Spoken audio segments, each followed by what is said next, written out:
আজকের ক্লাসে তোমাদের সকলকে স্বাগতম। আজ আমরা আলোচনা করব জ্যাকোবিন শাসন বা সন্ত্রাসের শাসন। তো প্রথমে দেখে নিই সন্ত্রাসের শাসন ঠিক কাকে বলে বা সন্ত্রাসের শাসন বলতে ঠিক কি বোঝায়। প্রথমে একটা লিখে নেব সন্ত্রাসের শাসন।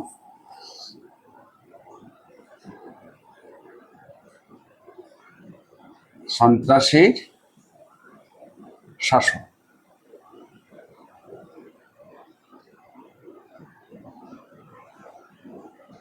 হ্যাঁ, সন্ত্রাসের শাসন। সন্ত্রাসের শাসন বলতে ঠিক কি বোঝায় বা যদি কাকে বলে সেরকম যদি কোনো প্রশ্ন হয় আর কি, তাহলে তার কি উত্তর হতে পারে সেটাই আমরা প্রথমে লিখে নেব, তারপরে আস্তে আস্তে বিষয়গুলোকে আমরা বিশ্লেষণ করব। তো প্রথমে লিখে নিই ফ্রান্সের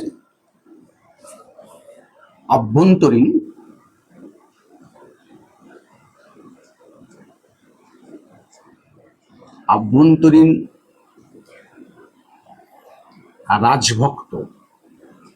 রাজভক্ত ও করতে পারো ও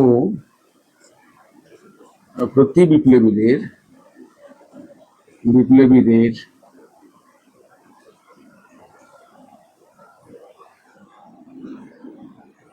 হাত থেকে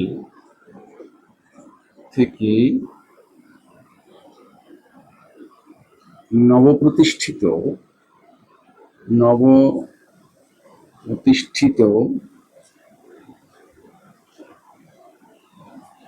প্রতি বিপ্লবীদের হাত থেকে নবপ্রতিষ্ঠিত প্রজাতন্ত্র, তাই তো, প্রজাতন্ত্র ও প্রজাতন্ত্রকে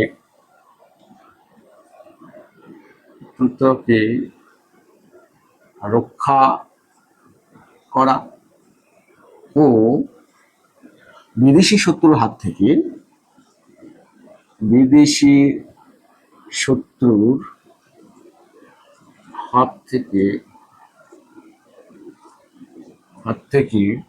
দেশ ও বিপ্লবকে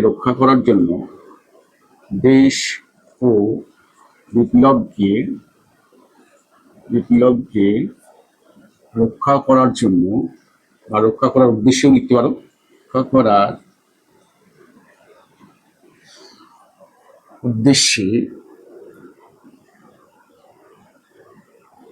উদ্দেশ্যে জ্যাকোবিন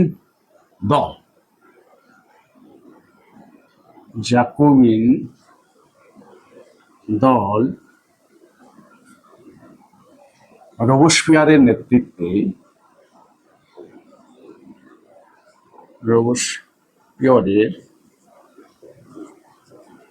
নেতৃত্বে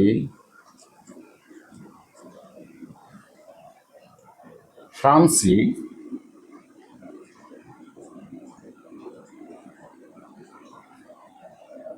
ভীতি প্রদর্শনের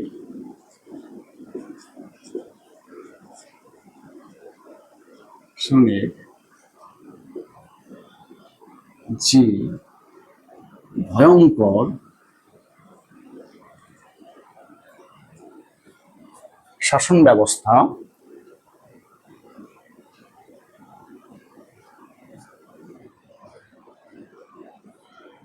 চালু করে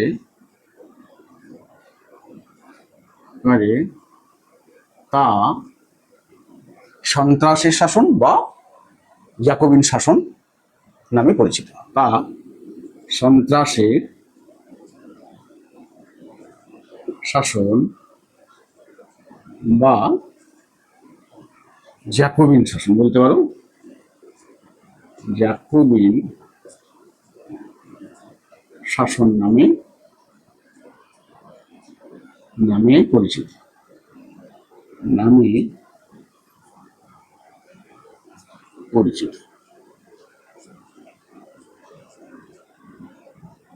তাহলে কি লিখলাম একবার দেখে নাও ভালো করে।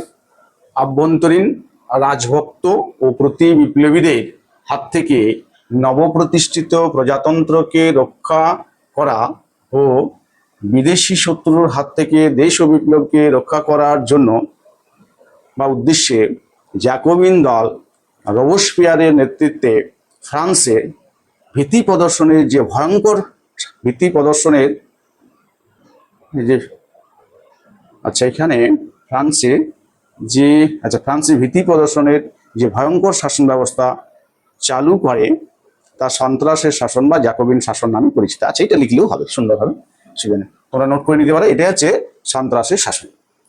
আচ্ছা, যা লিখেছি তাতে হয়তো একটু শক্ত শক্ত ওয়ার্ড বা শব্দ হয়েছে, সেটা বুঝতে হয়তো অসুবিধা হতে পারে, তবে আলোচনাটা শুনে যাও। আমরা আস্তে আস্তে আলোচনার মাধ্যমে তোমাদের এই সমস্ত শব্দের মানে এবং তার বিশ্লেষণ একে একে করে যাব, এবং শেষ পর্যন্ত দেখলে তোমরা একেবারে সঠিকভাবেই সেটা বুঝতে পারবে ঠিক কি তার অর্থ দাঁড়ায়। তো এরপরে আমরা দেখে নেব যে ফ্রান্সের শাসন ব্যবস্থায় এই যে সন্ত্রাসের শাসন, তার সময়কালটা হবে। তাহলে সময়কালটা লিখে নি। সময়কাল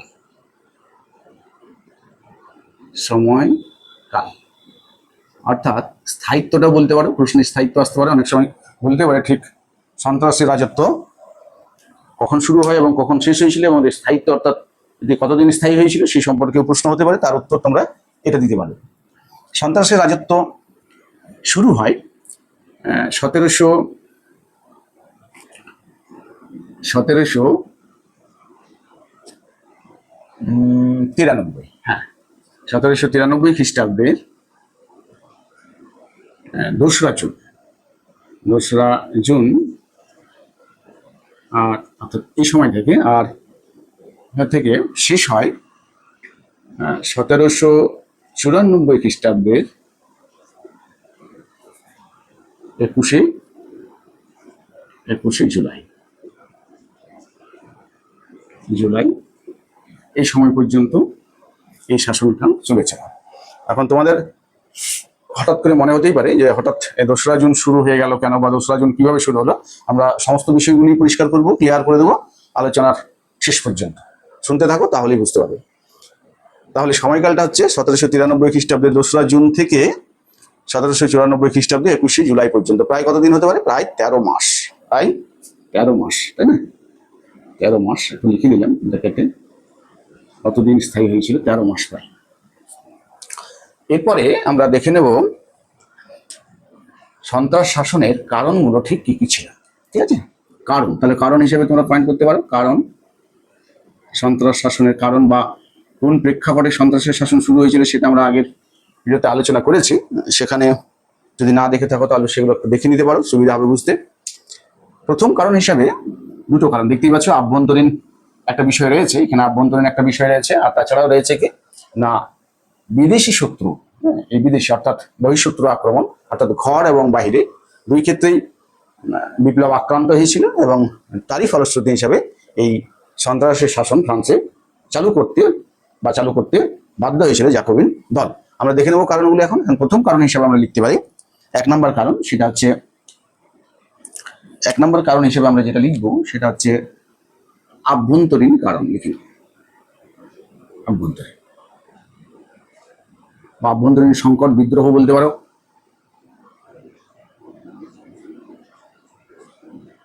আভ্যন্তরীণ বিদ্রোহ বা সংকট, হ্যাঁ আভ্যন্তরীণ কারণটা লিখতে পারো কি কি ছিল, বা আভ্যন্তরীণ বিদ্রোহ লিখতে পারো।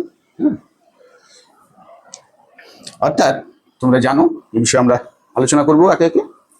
তোমরা জানো যে ফরাসি বিপ্লব শুরু হয়েছিল রাজার বিরুদ্ধে, এবং শেষ পর্যন্ত রাজতন্ত্রের পতন ঘটে, এবং পতন ঘটার পর রাজাকে মৃত্যুদণ্ড দেওয়া হয়। কত তারিখে মৃত্যুদণ্ড দেওয়া হয়েছিল সেটা তোমরা আশা করি জেনেছো, আর যদি না জেনে থাকো তাহলে আমরা লিখছি, অবশ্যই দেখে নাও।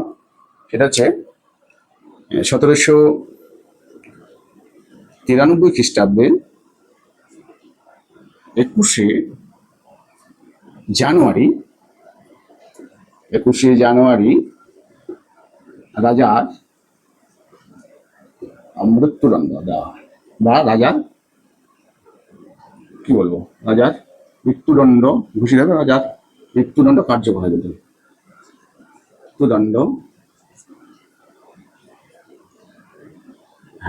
মৃত্যুদণ্ড কার্যকরী হয়। ঠিক আছে, কার্যকরী করা হয়। অর্থাৎ 1793 খ্রিস্টাব্দে 21শে জানুয়ারি রাজাকে হত্যা করা হলো গিলোটিনের মাধ্যমে। এবং এই রাজার হত্যাকাণ্ডের ফলে সেই সময়ে ফ্রান্সের আভ্যন্তরীণ ক্ষেত্রে একটা বিশাল বিশৃঙ্খলা বা বিপ্লবের বিরুদ্ধে একটা প্রতিবাদ শুরু হয়। রাজার মৃত্যুর ফলে অভিজাত এবং যাজকেরা যেমন শোকস্তব্ধ হয়ে যায়, ঠিক সেরকম দীর্ঘদিন ধরে এই রাজার অনুশাসনে থেকে থেকে ফ্রান্সের আর যে সমস্ত জনসাধারণ ছিল, অর্থাৎ তৃতীয় সম্প্রদায়ের মধ্যে বিশেষ করে কৃষকরা, তারা কিন্তু রাজার প্রতি একটু সহানুভূতিশীল অবশ্যই ছিল। যদিও তারা রাজার বিরুদ্ধে বিপ্লব করেছিল এবং রাজার অত্যাচারের বিরুদ্ধে বিপ্লব করেছিল, কিন্তু রাজার মৃত্যুদণ্ডটাকে তারা কোনো মতেই মেনে নিতে পারছিল না। অর্থাৎ এই রাজার মৃত্যুদণ্ড দেওয়াকে ফ্রান্সের অধিকাংশ জনগণ বিপ্লবের অত্যন্ত বাড়াবাড়ি বলে মনে করছিল এবং এই ধরনের একটা পরিণতি তারা কখনোই প্রত্যাশা করেনি। স্বাভাবিকভাবেই রাজার মৃত্যুর পর রাজার প্রতি তাদের সহানুভূতির একটা উদয় হয় এবং এই কারণে তারা বিপ্লবীদের বিরুদ্ধে তীব্র প্রতিবাদ করতে শুরু করেন। ফলে কৃষক বিদ্রোহটাই এই সময়ে অত্যন্ত প্রবল আকারে দেখা দেয় এবং বিভিন্ন প্রদেশে, বিশেষ করে ফ্রান্সের প্রায় 83টি প্রদেশের মধ্যে 60টি প্রদেশে কৃষকরা এই রাজতন্ত্রের উপরে যে শাস্তি বা রাজা ষোড়শীলের মৃত্যুদণ্ডের চরম প্রতিবাদ করতে শুরু করে। তাহলে সেই বিষয়টা আমরা একটু লিখে নিতে পারি, কার্যকরী হয়। এবং ফ্রান্সের এই যে ফ্রান্সের রাজভক্তের কথা বলছি, এই রাজভক্ত হচ্ছে কারা?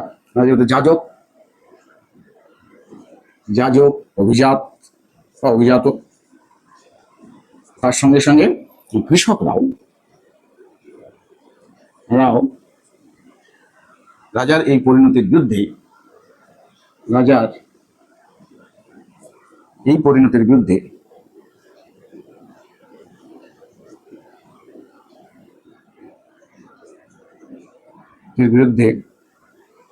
বিপ্লব বিরোধী আন্দোলন শুরু করে। কি বিরোধী? বিপ্লব বিরোধী, তাই না? বিপ্লব বিরোধী আন্দোলন শুরু করে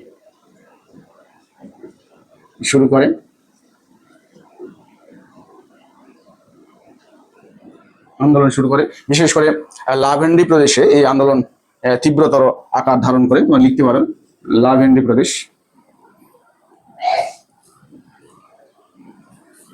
লাভেন্ডি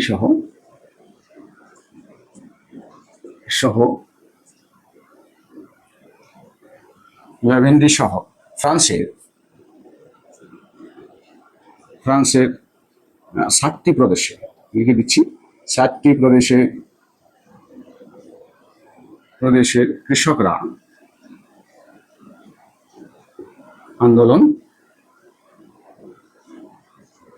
আন্দোলনে সামিল হয়। স্বাভাবিকভাবেই ফ্রান্সে একটা বিশৃঙ্খল পরিস্থিতির সৃষ্টি হয় এবং বিপ্লবের আদর্শের যে রক্ষা করা বা বিপ্লবের আদর্শের ক্ষেত্রে একটা সংকট ঘনিয়ে আসে, আমরা বলতে পারি। তাহলে তোমরা দেখতে পেলে যে কৃষকরা কিন্তু এই সময় একটা ভয়ঙ্কর আন্দোলন শুরু করেছে এবং কৃষকদের সঙ্গে কারা যোগ দিয়েছে? কৃষকদের সঙ্গে যাজক এবং অভিজাতরা বেশ যোগ দিয়েছে, কারণ তারাও বিপ্লবের দ্বারা বিশেষভাবে প্রভাবিত বা ক্ষতিগ্রস্ত হয়েছে। বলতে পারো, এখানে লিখে দিতে পারো, যাজক ও অভিজাতরা তাদের সঙ্গে যোগ দেয়।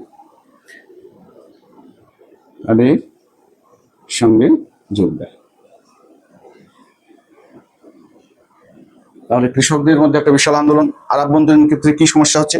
আর একটা সমস্যা আমরা লিখে নিতে পারি এখানে, যে আর কি হচ্ছে। 2 নম্বরে দেখো, এটা কৃষকদের ক্ষেত্রে তোমরা একটা হেডলাইন করে কৃষক সম্পর্কে লিখতে পারো, কৃষকদের আন্দোলন। আর 2 নম্বরে আমরা লিখতে পারি, পরের প্যারাটাই আমরা প্যারাটা চেঞ্জ করে লিখবো। মানে দেখো, এই সময়টাতে ফ্রান্সে কিন্তু কি হয় না, অর্থনৈতিক ক্ষেত্রে একটা ডামাডোল পরিস্থিতি সৃষ্টি হয়ে যায়। মুদ্রাস্ফীতি, বেকারত্ব এবং খাদ্য সংকট তীব্রতর আকার ধারণ করে। ফলে হাজার হাজার বেকার আর এই দরিদ্র মানুষ কি করে না, গ্রাম ছেড়ে শহরের দিকে আসতে থাকে এবং তারা এই বিপ্লবী সরকারের বিরুদ্ধে তীব্র আন্দোলনে সামিল হয়। এই সঙ্গে এই একটা সুযোগ, সেই সুযোগের আবার সদ্ব্যবহার কারা করছে না, যারা মুনাফাবাজ আছে, যারা মজুদদার আছে, যারা কালোবাজারির কারবারি, তারাও কিন্তু কি করে এই সুযোগটা গ্রহণ করে মুনাফা লুটার একটা চেষ্টা শুরু করে। ফলে ফ্রান্সের অর্থনৈতিক সংকটটা গভীর থেকে গভীরতর হতে থাকে, যা সাধারণ মানুষকে বিপ্লবের বিরুদ্ধে আন্দোলনে সামিল করে। তাহলে সেটা একটু লিখে নিতে পারো যে বেকারত্ব ঠিক এই সময়ে ফ্রান্সে কি হলো? ফ্রান্সে বেকারত্ব বেকারত্ব মুদ্রাস্ফীতি বা মূল্যবৃদ্ধি, যা লিখবে মূল্যবৃদ্ধি, খাদ্য সংকটটা লিখে দিই, খাদ্য সংকট চরম আকার ধারণ করে, চরম আকার ধারণ করে। আর এই সুযোগে কি হচ্ছে না, মুনাফাবাজরা বিশেষ করে কালো বাজারের কারবারিরা, যারা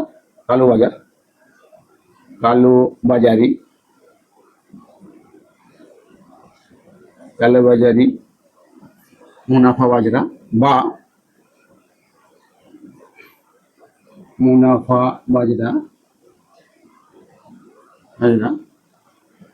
এই সুযোগে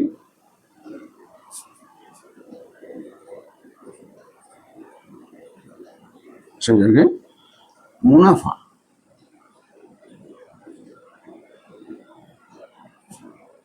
অর্জনের জন্য বা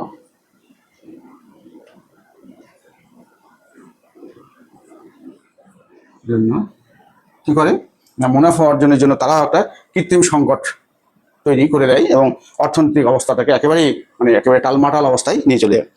মুনাফা অর্জনের জন্য এই সংকটকে আরো গভীরতর করে তোলে, এই সংকট আরো গভীরতর করে তোলে। ফলে কি হয় না, ফলে জনসাধারণ তাদের অর্থনৈতিক সংকটের চাপে পড়ে বিপ্লবের বিরুদ্ধে আন্দোলন করতে বাধ্য হয়। এটা আমরা লিখলাম না, দেখো না, ঠিক আছে। আর কি হয় তাহলে পরের অংশটুকু লিখবো, এই সঙ্গে সঙ্গে আরেকটা বিষয় আমরা একটু লিখে নিই এই অভ্যন্তরীণ কারণে, তাহলে তোমাদের বুঝতে সুবিধা হবে। এবার একটু লিখি কি অসুবিধা হচ্ছে। আর না, সেটা হচ্ছে যে একটা পয়েন্ট লিখেছি, দুটো পয়েন্ট, আর 3 নম্বর পয়েন্টটা আমরা লিখবো। 3 নম্বর পয়েন্টটা আমরা কি লিখতে পারি? 3 নম্বর পয়েন্টটা লিখতে পারি, এই সময় দেখো ফরাসি জনগণ বিপ্লবের মাধ্যমে অভিজাত এবং যাজকদের হাত থেকে রেহাই পেয়েছিল, কিন্তু এই সময়ে আবার তার নতুন করে একটা বিশেষ সম্প্রদায়ের অত্যাচারের সম্মুখীন হয়। সেটা কি? সেটা হচ্ছে বুর্জোয়া সম্প্রদায়, অর্থাৎ অভিজাত এবং যাজকদের এই স্থানটা বুর্জোয়ারা দখল করে এবং তারা নিম্নবর্গের মানুষ সর্বহারা সাকুলদের উপরে অত্যাচার শুরু করে। তাহলে সেই কথাটা আমরা এখানে লিখে নেবো, তাহলে পয়েন্টটা আমাদের কমপ্লিট হয়ে যাবে। আচ্ছা, সর্বহারা বা দরিদ্র শ্রেণী, দরিদ্র সর্বহারা শ্রেণী নতুন করে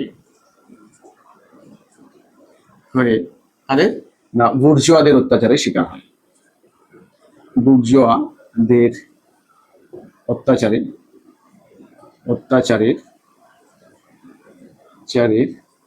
শিকার হয়।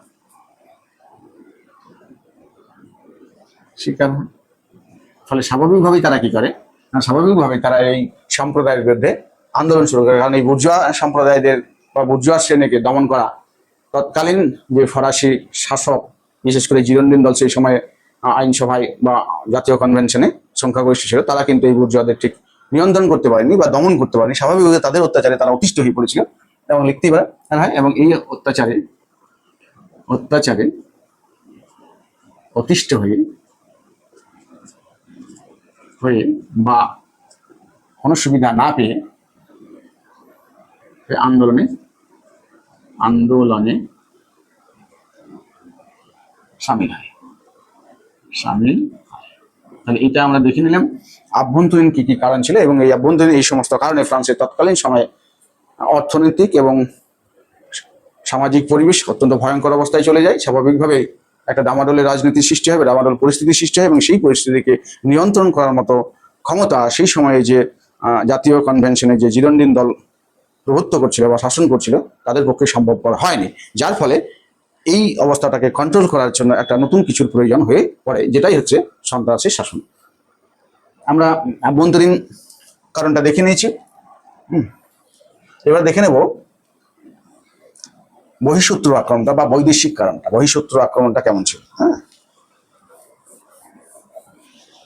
বহিঃশত্রু আক্রমণটা একটু লিখে নিই। তাহলে 2 নম্বর পয়েন্ট, আমরা 1 নম্বর পয়েন্টে গেছি, তাই তো 1 নম্বরে লিখেছি সম্ভবত। আচ্ছা 2 নম্বর, তাহলে 2 নম্বর পয়েন্টটা আমরা লিখে নেব, সেটা হচ্ছে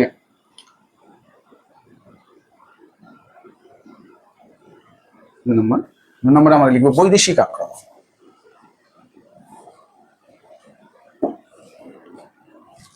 বৈদেশিক, পেনটাও ডিস্টার্ব হচ্ছে নাকি, বৈদেশিক আক্রমণ।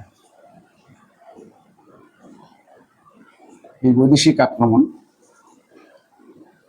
আক্রমণটা কেমন ছিল সেটা একটু দেখে নি। তোমরা জানো যে ফরাসি বিপ্লব শুরু হওয়ার পর থেকে বিদেশি শত্রু অর্থাৎ ফ্রান্সের বাইরে ইউরোপে যে সমস্ত রাজতান্ত্রিক শক্তি ছিল, তারা রাজাকে রক্ষা করার জন্য, বিপ্লবকে ধ্বংস করার কাজে জোটবদ্ধ হয়ে ফ্রান্সকে আক্রমণ করার চেষ্টা করছিল। এখন জানুয়ারি মাসে 1793 জানুয়ারিতে যেহেতু রাজার মৃত্যুদণ্ড, অর্থাৎ রাজার মৃত্যু হয়েছে, তাই সমস্ত ফ্রান্সে যে এই জনগণের সাথে, বিশেষ করে অভিজাত এবং যাজকদের সাথে সাথে বিদেশি যে সমস্ত রাজশক্তি ছিল, তারা কিন্তু কি করে না, তারা অত্যন্ত শঙ্কিত হয়ে পড়ে। তারা তাদের শাসন ব্যবস্থা সম্পর্কে সন্দিহান হয়ে ওঠে এবং এই বিপ্লবকে সমূলে ধ্বংস করার জন্য তারা একজোট হয় এবং একজোট হয়ে ফ্রান্সকে আক্রমণ করার একটা পরিকল্পনা করে বসে। এবং বিভিন্ন ঘোষণা তোমরা এর আগের ক্লাসে দেখেছো, ব্রান্সউইকের ঘোষণা আছে, তাছাড়া পাডুয়ার ঘোষণাপত্র সেটাও আছে। সেখানে কি করা হচ্ছে না, ফ্রান্সকে হুমকি দেওয়া হচ্ছে এবং ফ্রান্সকে আক্রমণের কথা বলা হচ্ছে। তা সেই সমস্ত আক্রমণগুলির কথাই আমরা এখানে আলোচনা করব, যে বৈদেশিক, কটা লিখে নেবে, বৈদেশিক আক্রমণ। তো এই বৈদেশিক আক্রমণে তাহলে কি হচ্ছে না, রাজার মৃত্যুর পর, একটু লিখে নিতে পারি, রাজার মৃত্যুর পরে, রাজার মৃত্যুর পর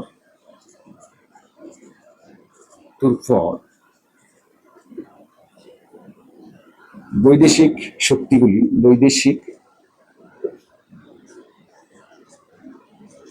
রাজতান্ত্রিক শক্তিগুলি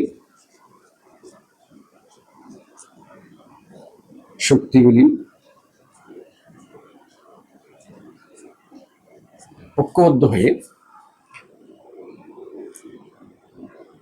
ঐক্যবদ্ধ না, শক্তিগুলি ঐক্যবদ্ধ হয়ে ফ্রান্সকে আক্রমণ করে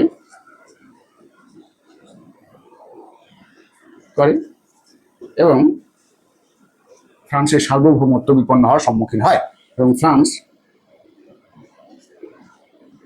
ফ্রান্সের স্বাধীনতা বিপন্ন হওয়ার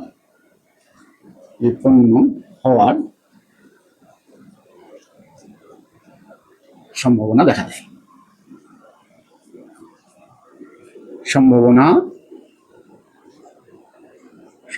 দেখা দেয়। এই যে স্বাধীনতা বিপন্ন হওয়ার একটা সম্ভাবনা দেখা দেয়, স্বাভাবিকভাবে ফ্রান্সে কি হয়, ফ্রান্সকে তার সর্বশক্তি দিয়ে এর প্রতিরোধ করার প্রয়োজনীয়তা দেখা দেয়। কিন্তু তৎকালীন সময় যে জিরোন্ডিন দল ক্ষমতায় ছিল, বিশেষ করে জাতীয় কনভেনশন বা ন্যাশনাল কনভেনশনে, তাদের পক্ষে সেই প্রতিরোধটা গড়ে তোলা সম্ভবপর হচ্ছিল না, 1 নম্বরে। দ্বিতীয়ত কি হচ্ছিল না, এই সময় যে সমস্ত সেনা যার নেতৃত্বে লড়াই করছিল, সেই দুমুরিয়েজ কি করে না, বিশ্বাসঘাতকতা করে তিনি আবার শত্রুর দলে যোগদান করে, কথাটা লিখে দিতে পারি।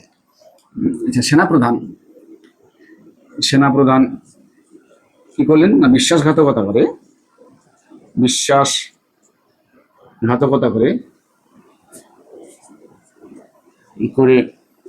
শত্রুর পক্ষে যোগদান করেন। শত্রুর পক্ষে যোগদান করলে পরিস্থিতি আরো ভয়াবহ আকার ধারণ হয়, পরিস্থিতি আরো খারাপ হয়ে যায়,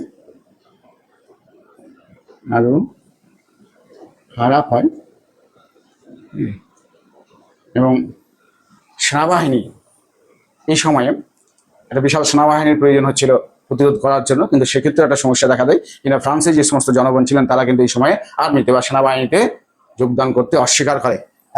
দেখিনি, জনগণ সেনাবাহিনীতে যোগদান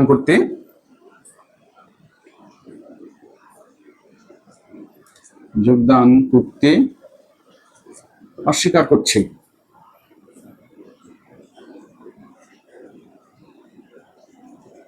এমন পরিস্থিতিতে কি হয় না, এমন পরিস্থিতিতে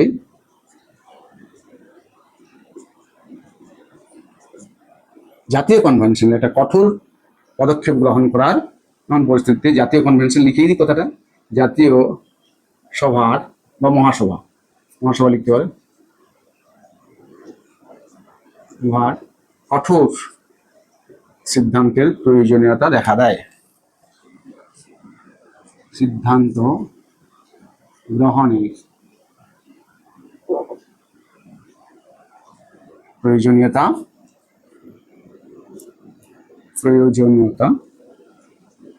দেখা দেয়। তাহলে এই হচ্ছে বৈদেশিক কারণ সন্ত্রাসের, অর্থাৎ সন্ত্রাস শাসনটা কেন প্রয়োজন হচ্ছে সেটা এই আভ্যন্তরীণ এবং বৈদেশিক যে আক্রমণ তার পরিপ্রেক্ষিতে তোমরা বুঝতে পেরেছো সন্ত্রাসের শাসন অনিবার্য হয়ে পড়েছিল। তাহলে আমরা দেখে নিলাম রাজার মৃত্যুর পর, দেখে একটু কি লিখলাম, রাজার মৃত্যুর পর বৈদেশিক রাজতান্ত্রিক শক্তিগুলি ঐক্যবদ্ধ হয়ে ফ্রান্সকে আক্রমণ করে এবং ফ্রান্সের স্বাধীনতা বিপন্ন হওয়ার সম্ভাবনা দেখা দেয় কথাটা লিখে না, দেখা দেয়, ঠিক আছে, দেখা দেয় কথাটা লিখে দিলেন। এবং সেনাপ্রধান বিশ্বাসঘাতকতা করে শত্রুর পক্ষে যোগদান করলে পরিস্থিতি আরো খারাপ হয়, জনগণ সেনাবাহিনীতে যোগদান করতে অস্বীকার করে, এমন পরিস্থিতিতে জাতীয় সভার একটা কঠোর সিদ্ধান্ত গ্রহণের বা জাতীয় মহাসভার কঠোর সিদ্ধান্ত গ্রহণের প্রয়োজনীয়তা দেখা দেয়, কথাটা লিখে না, ঠিক আছে, হয়ে গেছে। তাহলে এটা হচ্ছে কারণ। এরপরে আমরা দেখে নেব আস্তে আস্তে কিভাবে ফ্রান্সের সন্ত্রাসের শাসন শুরু হচ্ছে এবং এই সন্ত্রাসের শাসনটা কোন কোন সংগঠনের মাধ্যমে কার্যকর করা হচ্ছে। তাহলে পুরোটাই মুছে নেব, সুবিধা হবে। হ্যাঁ, মুছে নিচ্ছি, তাহলে তোমাদের আচ্ছা লিখিয়ে নিয়ে একটু। তাহলে দেখে নাও এই একটা পরিস্থিতি, এই পরিস্থিতিতে ঘটনাটা কি ঘটছে। তাহলে দেখা যাচ্ছে যে জাতীয় মহাসভার একটা কঠোর সিদ্ধান্তের প্রয়োজনীয়তা দেখা দিচ্ছে, কিন্তু জাতীয় মহাসভায় সেই সময়ে যে দল প্রভুত্ব করছে সেই জিরোন্ডিন দল কিন্তু এই ব্যবস্থা গ্রহণ করতে পারছে না। কারণ কি না, কারণ তারা হচ্ছে বুর্জোয়া সম্প্রদায়ের সমর্থক এবং বুর্জোয়াদের স্বার্থ রক্ষার জন্যই তারা সেই সময় চেষ্টা করে চলেছিল। সাধারণ মানুষ বা দরিদ্র জনসাধারণের কথা তারা মোটেই চিন্তা ভাবনা করেনি। ফলে কি হয় না, দরিদ্র জনসাধারণ যে অত্যাচারিত হচ্ছিল এর পূর্বে, তারা এখন অর্থাৎ বিপ্লবের পূর্বে যে অত্যাচারিত হয়েছে, বিপ্লবের পরেও তাদের অবস্থা তেমন কোনো পরিবর্তন কিন্তু এই ফলে হয়নি। স্বাভাবিকভাবে তৃতীয় সম্প্রদায়, বিশেষ করে দ্বিতীয় সম্প্রদায়ের যে নিম্নবর্গের মানুষ, যারা আমরা বলতে পারি বেকার, শাকুলেট এবং দরিদ্র কৃষকরা, জিরোন্ডিনদের প্রতি অত্যন্ত ক্ষুব্ধ হয়ে ওঠে এই একটা কারণে। আর দ্বিতীয়ত একেবারে বহিঃশত্রুর যে আক্রমণ রয়েছে সেক্ষেত্রেও এই জিরোন্ডিন দল ব্যর্থ হয়। স্বাভাবিকভাবে এই জিরোন্ডিন দলের বিরুদ্ধে 2রা জুন 1793 খ্রিস্টাব্দে তৃতীয় সম্প্রদায়ের, বিশেষ করে শাকুলেটের যে জনগণ, তারা জাতীয় মহাসভা আক্রমণ করে বসে। এবং এই জাতীয় মহাসভা তারা যখন আক্রমণ করে তখন তারা কি করে, জাতীয় মহাসভাকে ঘেরাও করে রাখে এবং জাতীয় মহাসভার যে জিরোন্ডিন সদস্যরা ছিলেন সেই সমস্ত জিরোন্ডিন সদস্যদের মধ্যে থেকে 29 জনকে পদত্যাগ করতে এই আইনসভাকে বাধ্য করায়। স্বাভাবিকভাবে এই পদত্যাগের ফলে কি হয় না, জিরোন্ডিনরা সংখ্যালঘু হয়ে যায় এবং সেখানে জাকোবিন, বিশেষ করে যে সর্বহারাদের প্রতিনিধি ছিল জাকোবিন দল, এবং জাকোবিনরা জাতীয় মহাসভায় সক্রিয় হয়ে ওঠে এবং তারা জাতীয় মহাসভায় প্রভুত্ব বিস্তার করে। এরপরে কি হয় না, এরপরে এই যে জাতীয় মহাসভা, সেই জাতীয় মহাসভা জিরোন্ডিনদের নেতৃত্বে যা ছিল তার পরিবর্তে জাকোবিনদের নেতৃত্বে যখন এলো, তখন এই জাতীয় মহাসভা সক্রিয় ভূমিকা গ্রহণ করে, অর্থাৎ সক্রিয় হয়ে ওঠে এবং জাতীয় মহাসভা ঘোষণা করে যে ফ্রান্সের আভ্যন্তরীণ যে সংকট, সেই সংকট মোকাবিলা এবং বহিঃশত্রুর যে আক্রমণ তাকে মোকাবিলা করার জন্য কঠোর পদক্ষেপের প্রয়োজন আছে। এবং সেই যে কঠোর পদক্ষেপ বা এই ফ্রান্সের শান্তি শৃঙ্খলা বজায় রাখা এবং স্বাধীনতাকে বজায় রাখার জন্য একটাই মাত্র পথ, সেটা হচ্ছে কি, সন্ত্রাসের শাসন। অর্থাৎ জাকোবিন দলের সমর্থনে বা জাকোবিন দলের নেতৃত্বে জাতীয় মহাসভা সন্ত্রাসের শাসনের দিকে এগিয়ে যায় এবং ঘোষণা করে যে সন্ত্রাসী হচ্ছে একমাত্র পথ। ফলে শুরু হয়ে যায় ফ্রান্সের সন্ত্রাসের শাসন। তাহলে বুঝতে পারলি সন্ত্রাসের শাসনটা ঠিক কিভাবে শুরু হচ্ছে। এরপরে আমরা দেখে নেব যে এই সন্ত্রাস শাসন ঠিক কার্যকরী করা হয়েছিল কোন কোন সংগঠনের মাধ্যমে। ফ্রান্সে যে সন্ত্রাসের শাসন কার্যকরী করা হয় তার মূলত 3টি সংগঠন ছিল। সেই সংগঠনগুলি কি আমরা একে একে আলোচনা করব, দেখে নিই।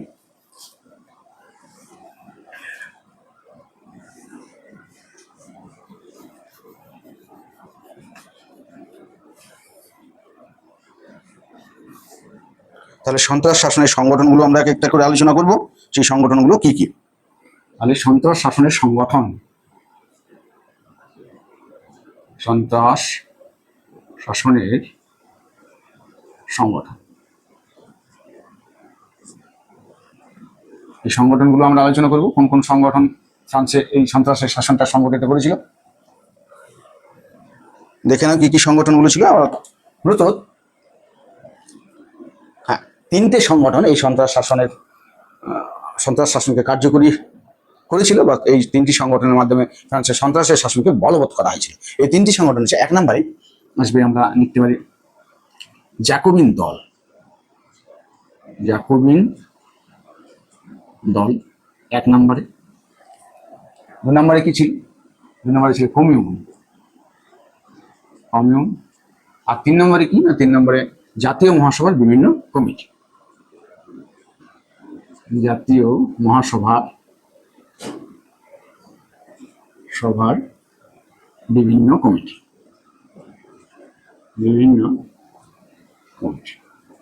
মূলত এদের মাধ্যমে কি করা যায়, এদের মাধ্যমে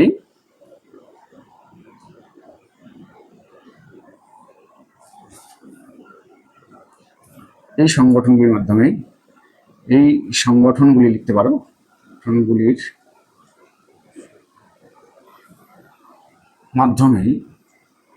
মাধ্যমেই কি সন্ত্রাসের শাসন বলবৎ করা হয়।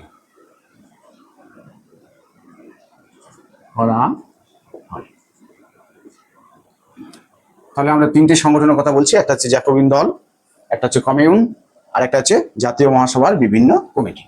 প্রথমে আমরা দেখে নেব জ্যাকোবিন দল সম্পর্কে। জ্যাকোবিন দল কি করছে? আমরা জ্যাকোবিন দল সম্পর্কে আগে জেনেছি, আমরা বিস্তারিত আলোচনা করেছি জ্যাকোবিন দল সম্পর্কে। তবু একবার এই জ্যাকোবিন দল নিয়ে একটু আলোচনা করে নেব। প্রথমে আসে তাহলে জ্যাকোবিন দল। এই জ্যাকোবিন দলটা সম্পর্কে একটু আলোচনা করি। আমরা জানি যে জ্যাকোবিন দল 1789, তাই না? জ্যাকোবিন দলটা গঠন হয়েছে 1789 খ্রিস্টাব্দে। এই দলটা গঠন হয়, তাই না? 1789 খ্রিস্টাব্দে দলটি গঠিত হয়।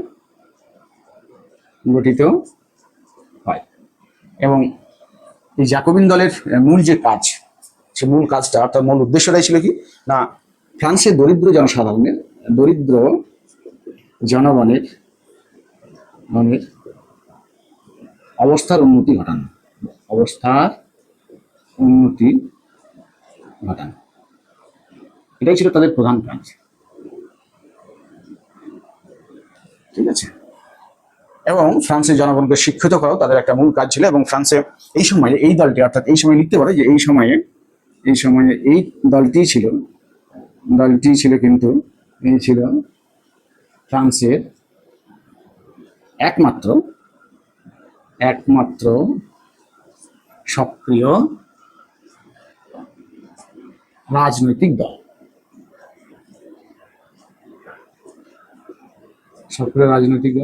এবং সারা দেশে প্রচুর কি ছিল, প্রচুর শাখা সংগঠন ছিল। লিখে নিতে পারো, সারা দেশে প্রচুর শাখা সংগঠন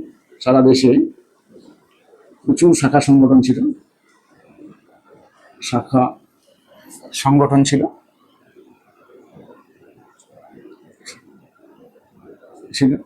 স্বাভাবিকভাবে তারা কি করতো, এই শাখাগুলি জাতীয় মহাসভার উপর একটা চাপ সৃষ্টি করতো, এবং তারা ওই চাপের সৃষ্টি করে তারা তাদের মতটাকে বা তাদের দাবিটাকে আদায় করার চেষ্টা করতো। এবং স্বাভাবিকভাবেই তাদের দাবিটাই বেশি করে কার্যকরী হতো জাতীয় মহাসভা। তাহলে দেখতে হলে এই যে জ্যাকোবিন দল। আর দু নম্বরে বেশি কিছু লিখছি না, বাকিটা তোমরা লিখে নিতে পারবে, আমি হয়তো বলেই দিচ্ছি। আর তারপরে ছিল কমিউন। কমিউনটা তোমরা জানো যে ওই যখন ফরাসি বিপ্লব শুরু হয়েছিল, সে সময় প্যারিসে কমিউন গঠনের মাধ্যমে সারা দেশে হাজার কমিউন গঠিত হয়েছিল। সারা দেশে প্রচুর কমিউন, লিখে নিতে পারো, সারা দেশে প্রচুর সংখ্যক কমিউন গড়ে উঠেছিল। এবং এই কমিউনগুলির সঙ্গে কিন্তু জ্যাকোবিন এবং সর্বহারাদের সাঁকুলেরদের, ঠিক আছে, সাঁকুলের এবং জ্যাকোবিন ক্লাবের সঙ্গে, জ্যাকোবিন দলের সঙ্গে তাদের কিন্তু একটা গভীর যোগাযোগ ছিল।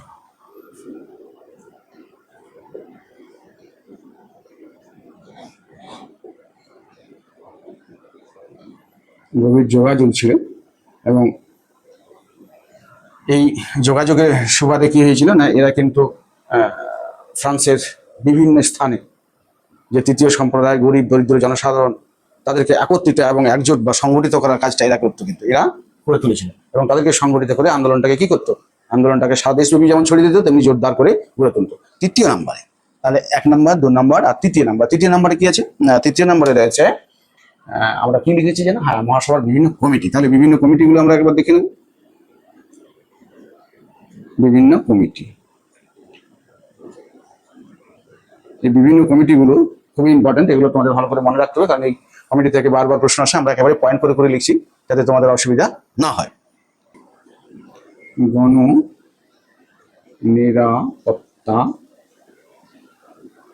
কমিটি, অর্থাৎ এটাকে বলা হচ্ছে কি না, কমিটি অফ পাবলিক, দিতে লাগতো লিখলাম না, পাবলিক সেফটি।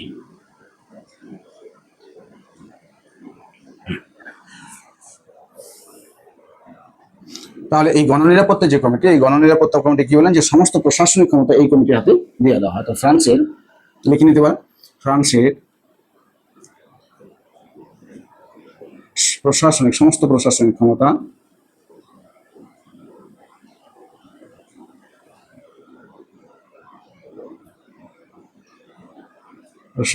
ক্ষমতা তাকে দিয়ে দেওয়া হয়, এই কমিটিকে দেওয়া, এই কমিটিকে দিয়ে দেওয়া হয়, এই কমিটিকে দিয়ে দেওয়া হয়। প্রথমে এই সদস্য সংখ্যা ছিল 9 জন। কজন ছিল? 9 জন। 9 জন সদস্য সংখ্যা ছিল। পরে এই সদস্য সংখ্যা কজন করা হয়? 12 জন। আর এদের প্রধান কে ছিলেন? এই কমিটির প্রধান ছিলেন রোবসপিয়ার, মনে রাখবেন, রোবসপিয়ার ইনি ছিলেন প্রধান, অর্থাৎ সর্বেসর্বা বলতে পারে এই কমিটির। তাহলে রোবসপিয়ার ছিলেন এই কমিটির প্রধান। রোবসপিয়ার ছিলেন, লিখে দিই একটু, এই কমিটির প্রধান। আচ্ছা, এটা যখন লিখলাম তখন মোট সদস্য কত ছিল? প্রথমে 9 জন ছিল, এটা একটু লিখে নেবে, সংক্ষেপে লিখে দিলাম। প্রথমে এই কমিটির সদস্য সংখ্যা ছিল 9 জন, পরে এই সদস্য সংখ্যা বাড়িয়ে করা হয় 12 জন। হ্যাঁ, এই কমিটির প্রধান ছিলেন রোবসপিয়ার এবং এই রোবসপিয়ারের নেতৃত্বে ফ্রান্সের সন্ত্রাসের শাসন কার্যকরী হয়েছিল, তোমরা পরবর্তীতে দেখবে। আর এই কমিটি যে সিদ্ধান্তগুলি কিন্তু, সেই সিদ্ধান্তগুলি কিন্তু বলতে পারো যে এই কমিটির নেওয়া সিদ্ধান্ত, এই লিখে নিয়ে একটু, এই কমিটির সিদ্ধান্ত বিনা প্রশ্নে জাতীয় মহাসভা মেনে নিত। মহাসভা মেনে নিত, অর্থাৎ ক্ষমতা ছিল এদের চরম ক্ষমতা, এই ক্ষমতার উপরে আর কেউ কোনো প্রশ্ন করতো না। তাহলে আমরা 1 নম্বর কমিটিটা পেয়েছি, এটা তোমরা 1 নম্বরে দিতে পারো, লিখে নিতে পারো 1 নম্বরে। 2 নম্বর কমিটি দেখি কি আছে। সময়টা অনেকটাই হয়ে গেল।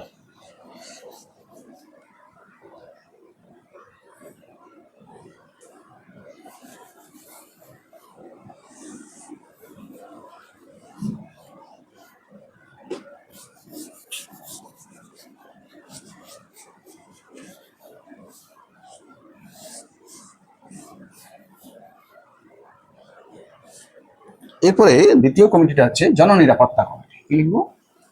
2 নম্বরে, আমরা 1 নম্বরে লিখেছি, 2 নম্বরে লিখবো জননিরাপত্তা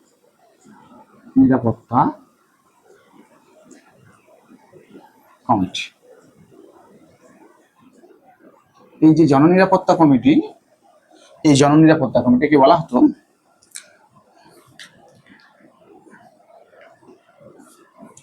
কি বলছি আমি,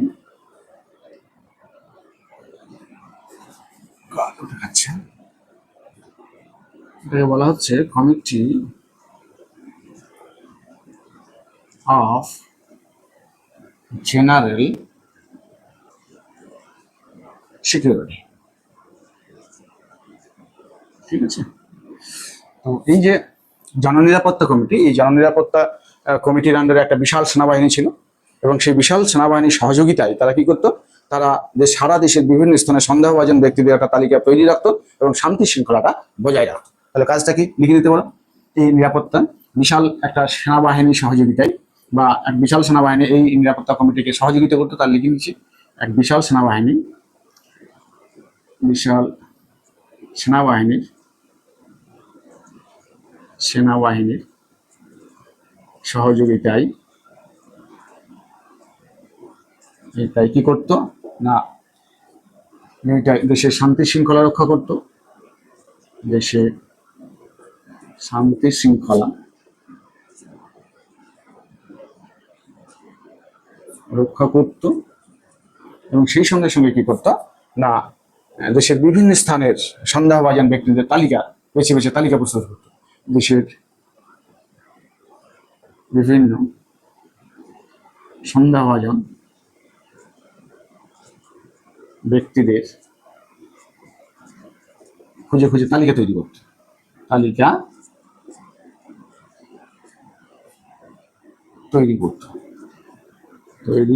করত, এবং তার সঙ্গে সঙ্গে শান্তি শৃঙ্খলা রক্ষার ভার ছিল এই কমিটির উপরে। তাহলে তোমরা দেখতেই পেলে যে জননিরাপত্তা কমিটির আসল কাজটা কি ছিল। এরপরে আমরা দেখে নেব 3 নম্বরে ছিল, 3 নম্বরে ছিল সন্দেহের আইন। এই সন্দেহের আইন খুবই গুরুত্বপূর্ণ একটা আইন। সেই সন্দেহের আইনটা আমরা লিখিনি, সন্দেহের আইন এটাকে বলা হতো ল অফ সাসপেক্ট, ঠিক আছে। এর দ্বারা কি করা হতো না, এর দ্বারা এই আইনে দ্বারা সন্দেহভাজন ব্যক্তিদের আটক করা হতো, হ্যাঁ, ধরে ধরে তাদেরকে আটক করা হতো। তাহলে লিখে নিতে পারা, এই আইনের দ্বারা বা আইনের বলে যাদেরকে সন্দেহ হতো, বিপ্লব বিরোধী বলে আর কি, তাদেরকে আটক করা হতো। এই আইনের বলে সন্দেহভাজন ব্যক্তিদের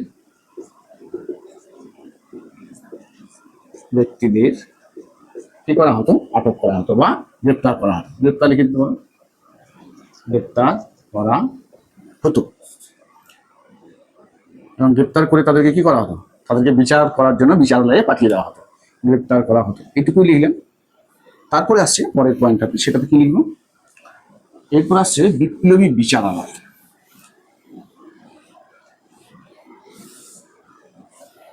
এরপর আসছে বিপ্লবী, এটা 3 নম্বর। 4 নম্বর আসছে বিপ্লবী বিচারালয়।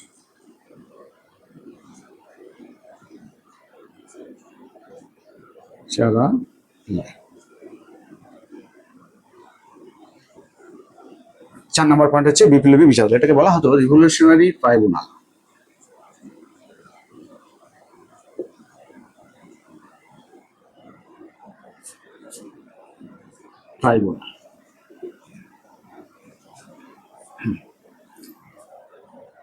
এই বিপ্লবী যে বিচারালয় রয়েছে সেখানে কি করা হতো না, এই যে সন্দেহের আইন রয়েছে, এই সন্দেহের আইনে যাদের গ্রেপ্তার করা হতো তাদেরকে এই বিপ্লবী বিচারালয়ে নিয়ে এসে কি করা হতো, তাদের বিচার করা হতো। অর্থাৎ লিখে নিতে পারো যে সন্দেহভাজন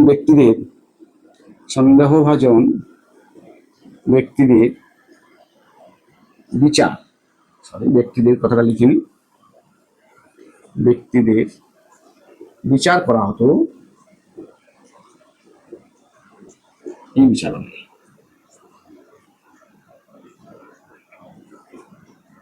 এই বিচারালয়ে তাদের বিচার করা হতো।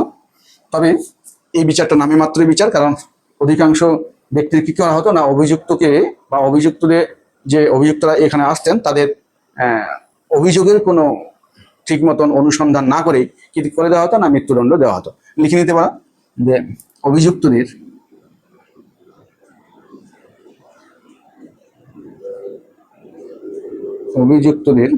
অভিযোগ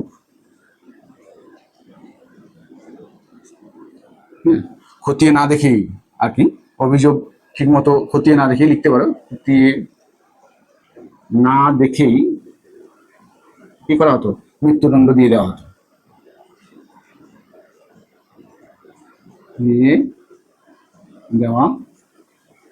হতো অধিকাংশ ক্ষেত্রে। যদিও কিছু ক্ষেত্রে, 2-1টা ক্ষেত্রে ব্যতিক্রম হতো, তো বেশিরভাগ ম্যাক্সিমাম ক্ষেত্রে কি করা হতো না, অভিযুক্তদের অভিযোগটা ভালো করে খতিয়ে না দেখেই তাদেরকে মৃত্যুদণ্ড দিয়ে দেওয়া হতো। এটা গেল বিপ্লবী বিচারালয়। এরপরে আসছে বৌদ্ধভূমির কথা আমরা বলবো, ঠিক আছে, 5 নম্বরে বৌদ্ধভূমি।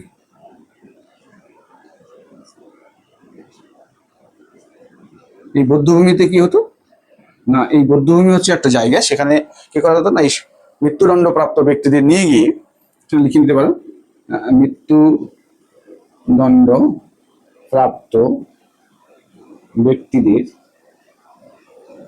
এখানে কি করা হতো, এখানে গিলোটিনে শিরচ্ছেদ করা হয়। মানে গিলোটিনে একটা যন্ত্র,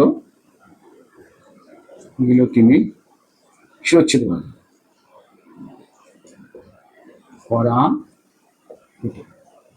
ঠিক আছে, নিয়ে গিয়ে তাদের গিলোটিনে শিরচ্ছেদ করা হতো। তাহলে তোমরা দেখতে পেলে যে কিভাবে এই সংগঠনের মাধ্যমে পাঁচটি সংগঠন, সেই সংগঠনগুলির মাধ্যমে সন্ত্রাসের শাসনকে কার্যকরী করা হতো।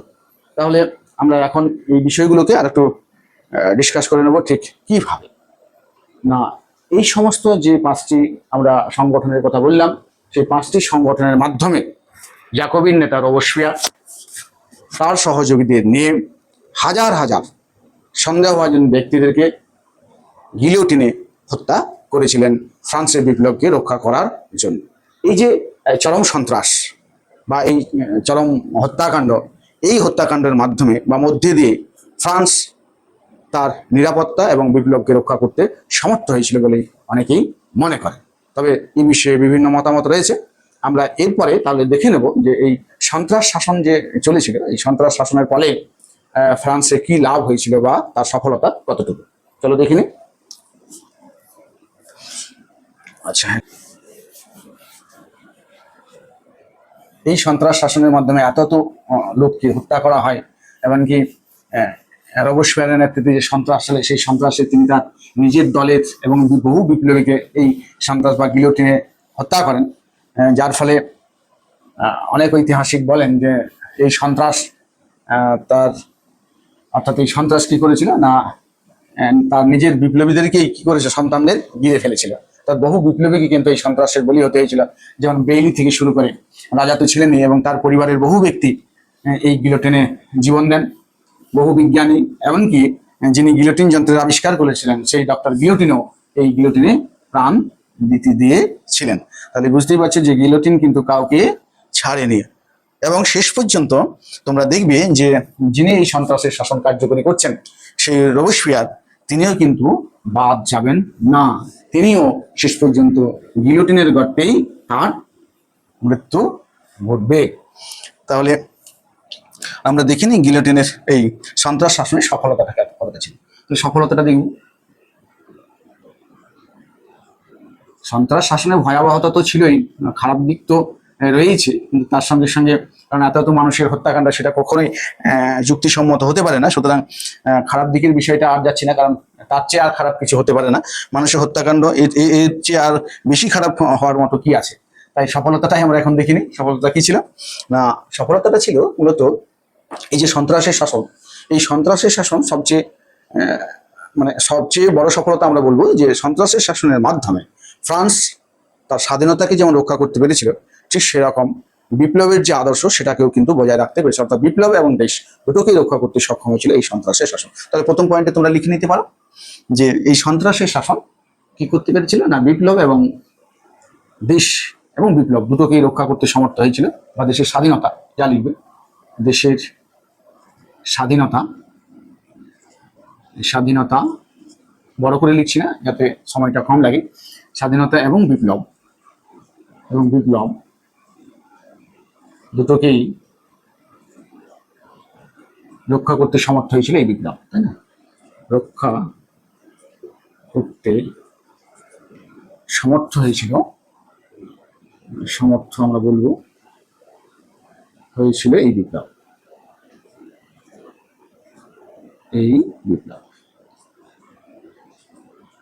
তাছাড়াও আর কি সম্ভব হয়েছিল? তাছাড়াও কিন্তু আরো অনেক কিছুই এই সময়ে সম্ভব হয়। বা এই বিপ্লবী যে সন্ত্রাসবাদী যে কার্যকলাপ, সেই সন্ত্রাসবাদী কার্যকলাপ যে শুধুমাত্র মানুষদের বা সন্দেহভাজন ব্যক্তিদের হত্যা করেছিলেন এমন কিন্তু নয়। এই সন্ত্রাসের শাসন চলাকালীন সন্ত্রাসের শাসন তার জাতীয় কনভেনশন বা জাতীয় মহাসভার কার্যাবলীর মাধ্যমে অনেক ভালো কাজ ফ্রান্সে শুরু করেছিল, এবং সেই সমস্ত কাজগুলির সুফল কিন্তু মানুষ ভোগ করেছিল। তার মধ্যে তেমনই কয়েকটি কাজ, সবগুলো আলোচনা করা হয়তো এই পরিসরে সম্ভব নয়। আমরা 2-4টা এই বিষয়ে আলোচনা করে নেব। যেমন এটা প্রথম লিখলাম, এবং দ্বিতীয় কাজ হিসেবে আমরা বলতে পারি যে ফ্রান্স কি করেছিল না, ফ্রান্সের যে খাদ্য সংকট, চরম যে খাদ্য সংকট দেখা দিয়েছিল, এই খাদ্য সংকটের জন্য যে নিম্ন শ্রেণী সাঁকুলিত এবং বেকার মানুষরা বিপ্লবের বিরুদ্ধে আন্দোলন করেছিল, তো তাদের যে সংকট সেটাকে নিরসন করতে সমর্থ হয়েছিল এই সন্ত্রাসের শাসন। কি করেছিল এই জন্য না, তারা রেশন ব্যবস্থা চালু করে। কি করে? রেশন ব্যবস্থা। যে রেশন ব্যবস্থা আমাদের ভারতবর্ষে এখন প্রধান কি বলবো সরকারি কর্মকাণ্ড আর কি। যাই হোক, রেশন ব্যবস্থা, রেশন ব্যবস্থার মাধ্যমে জনগণের যে খাদ্য সংকট, জনগণের খাদ্য সংকট দূর করতে সক্ষম হয়, করতে সক্ষম হয়। এটা হচ্ছে 2 নম্বর পয়েন্ট। তাছাড়া আমরা লিখতে পারি 3 নম্বর পয়েন্ট হিসাবে, সেটা হচ্ছে যে এই সন্ত্রাস শাসনে সারা দেশে একই ধরনের ওজন এবং একই ধরনের পরিমাপের ব্যবস্থা, ম্যাট্রিক পদ্ধতি চালু হয়।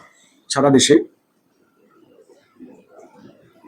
দেশে একই ধরনের ওজন ও পরিমাপ চালু করে, ওজন ও পরিমাপ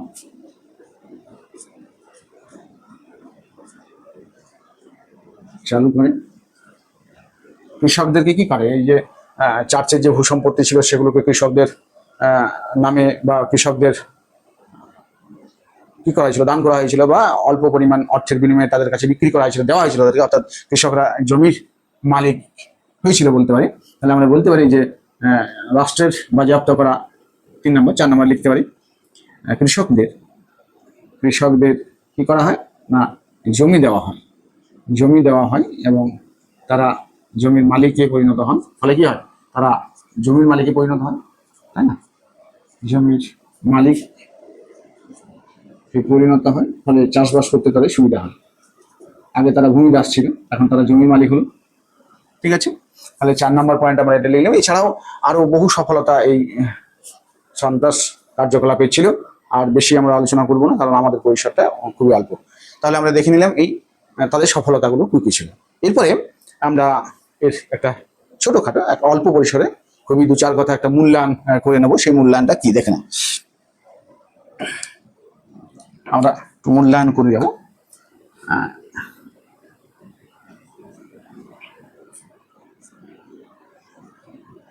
সন্ত্রাসবাদী শাসনের মূল্যায়ন প্রসঙ্গে ঐতিহাসিকরা 2 ভাগে বিভক্ত হয়ে গেছে। একদল ঐতিহাসিক মনে করেন যে সন্ত্রাস শাসন তার তেমন কোনো উপযোগিতা বা তেমন কোনো সফলতা ছিল না। এই শাসন ছিল মূলত কতগুলি দুষ্ট ব্যক্তির একটা প্রচেষ্টা, এবং তারা তাদের খেয়াল খুশি মতো একটা অমানবিক ও হত্যাকাণ্ড রাজনীতি শুরু করেছিল, যা ফ্রান্সের ইতিহাসে কোনো রকমের কোনো সুবিধা বা কোনো রকমের কোনো উন্নতি করতে পারেনি। সেটা শেষ পর্যন্ত ফ্রান্সের বিপ্লবকে কি করেছিল, অপমানিতই করেছিল। এরকম মনে করে থাকেন কোনো ঐতিহাসিক। আবার কোনো ঐতিহাসিক কিন্তু এর বিপক্ষে মত দিয়েছেন। তারা বলছেন যে না, সন্ত্রাসের শাসন কিন্তু ফ্রান্সের ইতিহাসে অনেকটাই সফল হয়েছিল এবং ফ্রান্সের ইতিহাসের জন্য অনেক ভালো কাজ এই সন্ত্রাসের শাসনের মধ্য দিয়ে হয়েছিল।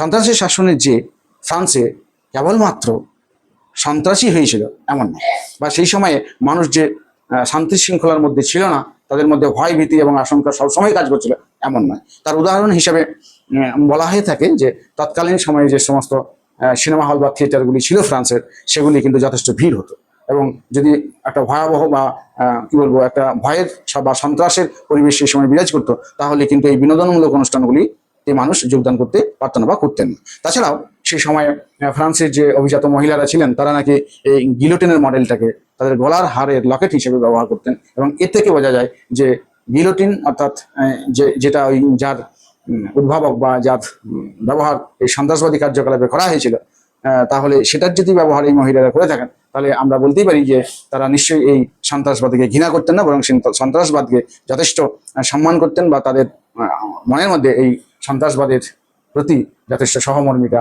ছিল। বা সর্ব আলোচনার পরিপ্রেক্ষিতে আমরা বলতেই পারি যে যদিও মানব হত্যার মতো বা মানুষের হত্যাকাণ্ডের চেয়ে আর নিম্ন বা ঘৃণ্য কাজ কিছুই হতে পারে না, তথাপি তৎকালীন পরিবেশ এবং পরিস্থিতিতে সন্ত্রাসের শাসনে এই খারাপ দিকের সঙ্গে সঙ্গে কিছু ভালো দিকও ছিল, যেগুলি ফ্রান্সের নিরাপত্তা এবং ফ্রান্সের স্বাধীনতা এবং বিপ্লবকে রক্ষা করতে সক্ষম ছিল। আজকের আলোচনাতে আমরা যেটুকু আলোচনা করলাম, পয়েন্ট ধরে ধরে আলোচনা করেছি, আশা করি তোমরা বুঝতে পেরেছো। আজকের আলোচনা তাহলে এই পর্যন্তই। পরে আবার আমরা আরেকটা কোনো নতুন ভিডিওতে বা নতুন কোনো ক্লাসে তোমাদের সঙ্গে আমাদের দেখা হবে। আজ তাহলে এই পর্যন্ত।